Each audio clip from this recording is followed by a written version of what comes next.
ԱՄՆ նախագահ Դոնալդ Թրամփը հայտարարել է, որ կոնգրեսում հանրապետականներն օրինագիծ են մշակում, որը նախատեսում է խիստ պատժամիջոցներ սահմանել Ռուսաստանի հետ բիզնես վարող երկրների նկատմամբ։ Ես դրան դեմ չեմ, ասել է Թրամփը, հավելելով, այդ ցանկում կարող է ներառվել նաև Իրանը։ Ըստ օրինագծի մինչև 500% մաքսատուրք կարող է սահմանվել այն երկրների նկատմամբ, որոնք ռուսական էներգակիրներ են գնում եւ ակտիվորեն չեն աջակցում Ուկրաինային։ Միևնույն ժամանակ նախատեսվում են սահմանափակումներ Ռուսաստանի հետ բիզնես վարող ընկերությունների նկատմամբ։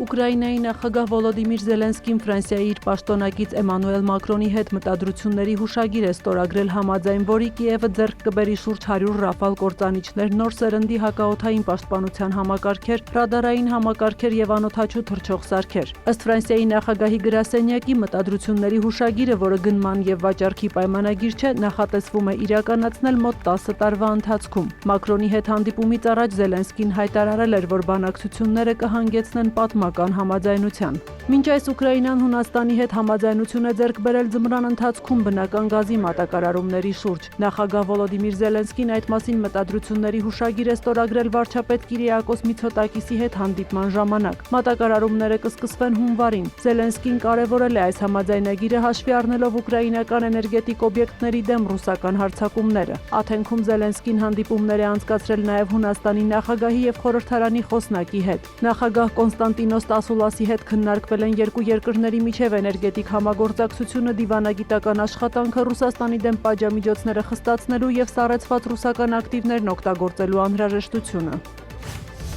Բանգլադեշի նախկին վարչապետ Շեյխ Հասինան մեղավոր է ճանաչվել մարդկության դեմ հանցագործությունների համար եւ մահապատժի դատապարտվել։ Հատուկ տրիբունալը որոշել է, որ Հասինան հրամայել է դաժանորեն ճնշել 2024 թվականին ուսանողների կազմակերպած ցույցերը, ինչի հետևանքով ըստ ՄԱԿ-ի գնահատականների զոհվել է շուրջ 1400 մարդ։ Հասինան պաշտոնանկությունից հետո ապրում է Հնդկաստանում։ Դատավճռի հրապարակումից առաջ նա հերքել էր իր դեմ մեղադրանքները։ Բանգլադեշում անվտանգության միջոցառումները խստացվել են։ Դատավճռին ընդառաջ երկրում մի շարք ցույցեր ու անկարգություններ են տեղի ունեցել։ Իսրայելի վարչապետ Բենյամին Նեթանյահուն կրկին հայտարարել է, որ դեմ է Պաղեստինի պետության ստեղծմանը։ Իսրայելցի մի քանի նախարարներ մտահոգություն էին հայտնել, որ Միացյալ Նահանգների քաղաքականությունը Մերձավոր Արևելքում ճանապարհ է հարթում Պաղեստինյան պետության ստեղծման համար։ Աջակողմյան նախարարների ճնշման տակ Նեթանյահուն կրկնել է Իսրայելի բացասական դիրքորոշումն այս հարցի շուրջ։ Նեթանյահուն նաև նշել է, որ Պաղեստինյան Համաս խմբավորումը պետք է զինաթափվի։ Ինչ վերաբերում է արևմտյան ափում իսրայելցի նորաբնակների կողմից իրականացվող բռնություններին, Նեթանյահուն ասել է, որ Իսրայելը կպայքարի դրա դեմ։ Թեհրանը պատրաստ է վերսկսել բանակցությունները Վաշինգտոնի հետ իրանական միջուկային ծրագրի շուրջ, եթե Իրանի ժողովրդին վերաբերվեն արժանապատվությամբ եւ հարգանքով, հայտարարել է Իրանի արտգործնախարարը The Guardian-ին տված հարցազրույցում։ Աբբաս Արաղչին հայտնել է, որ միջնորդները խնդրում են վերսկսել Միացյալ Նահանգների հետ բանակցությունները։ Ոչ թե Իրանն է հեռացել դիվանագիտությունից, այլ ԱՄՆ-ն եւ արևմտյան երկրներն են միշտ ձգտել իրենց կամքը պարտադրել բանակցությունների ընթացքում։ Դիվանագիտությունը դեռևս կարող է աշխատել, այն մնում է վեճերի լուծման վերջնական գործիքը, բայց դրա չափանիշները, կանոնները եւ սկզբունքները պետք է հարգվեն, հայտարարել է նախարարը։ Նա հավելել է նաեւ, որ Իրանն ունի ուրանը հարստացնելու անօտարելի իրավունք, որից երբեք չի հրաժարվի։ Միացյալ Նահանգների եւ Իրանի միջև անցկացվել է բանակցությունների 5 փուլ, սակայն գործընթացն ընդհատվել է հունիսին Իսրայելի կողմից Իրանի դեմ հարձակումների պատճառով, որոնց աջակցում էր Միացյալ Նահանգները։